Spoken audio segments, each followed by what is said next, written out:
Kasako Media, tunaangazia maisha, tunaandika kesho. Watumishi 6 wa afya kutoka halmashauri ya wilaya Kigoma mkoani Kigoma wamefariki dunia baada ya boti waliokuwa wakitumia kupinduka na kuzama katika ziwa Tanganyika karibu na kijiji cha Kalalangabo. Inadaiwa watumishi hao walikuwa wakielekea kusambaza dawa katika vijiji vilivyopo pembezoni mwa ziwa hilo wakati ajali hiyo ilipotokea. Akizungumza na Kasako Media, mkuu wa operesheni wa kikosi cha zimamoto na uokoaji Ngawipa Litaunga amesema jumla ya watumishi 18 waliokuwemo kwenye boti hiyo wakati wa ajali ilipotokea. Amesema kati ya hao watumishi 6 wamepoteza maisha, 7 wameokolewa na kukimbizwa katika kituo cha afya kwa ajili ya kupatiwa matibabu, huku watu 5 wakiwa bado hawajulikani walipo. Litaunga ameongeza kuwa juhudi za uokoaji zinaendelea ili kuwatafuta watu hao waliopotea. Aidha, ameeleza kuwa ajali hiyo inadaiwa kusababishwa na kina kirefu cha maji pamoja na upepo mkali uliosababisha mtumbwi huo kupinduka na kuzama. Ametoa wito kwa wananchi kuwa watulivu wakati zoezi la uokoaji likiendelea kufanyika. Tuungane naye kwa ajili ya kutoa taarifa.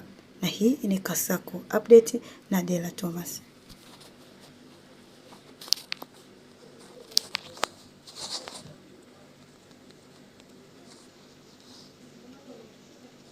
Ni ajali ilitokea ya boti. Ndio. Ni boti ya halmashauri. Ndio. Hapa Kigoma. Ndio. Ilikuwa inasafirisha watumishi wa afya. Ndio. Wapeleka kijiji cha jirani kwa ajili ya unafikiri kwenda kupeleka madawa na nini ya chanjo. Ndio. Vitu kama hivyo. Sasa walikuwa kwenye boti hiyo.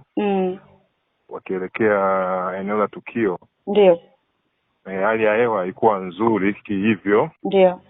Kulikuwa kama kuna wimbi kubwa sana ambalo liliwapiga. Ndio. Kwa hiyo nahodha akaona kiusalama atafute sehemu ya kwenda kupaki, na walikuwa wako mbali sana na ufukwe wa ziwa. Ndio. Sasa kwenye kuelekea eneo la ufukwe kwa ajili ya kujiokoa kwa kupaki. Ndio. Watu wale watumishi nao walikuwa waoga kwenye masuala ya maji, kwa hiyo matokeo yake wakahamia upande mmoja kusababisha kile chombo kuelemea eneo moja na kupinduka. Ndio. Walikuwa kama abiria kama 17. Okay. Lakini pamoja na nahodha ni wa 18. Ndio. Kuna kina kirefu sana cha maji pale. Kwa hiyo baada ya kupinduka wakajaribu kujitahidi kujiokoa na nini, nahodha naye kusaidiana hivyo na hivyo. Ndio. Kwa hatimaye kwa zile taarifa za awali katika wale 18 baada ya kufanya maokozi pale wenyewe kwa kujisaidia wale wavuvi kabla sisi wahusika wa kuokoa hatujafika. Ndio.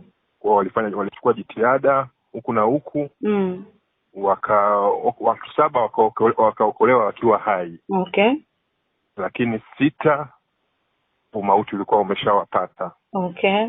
Jumla hao maana yake ni 10 na ngapi? Hapo ni 13. Ndio. Maana yake walikuwa wanabaki 5 wafikie 18, kitu kama hicho. Ndio. Ingawa bado hesabu zenyewe za watu waliopakia iko chombo bado ilikuwa yani haiko sawa. Ndio. Kwa kuna watu wengine ambao bado walikuwa wamebaki kwenye maji. Kwa hiyo tulikuwa tunaendelea na zoezi hilo la kuokoa, kwenda kuwatafuta sasa wale ambao hatukuweza kuwapata. Kwenye zile hatua za awali za uokoaji. Ndio.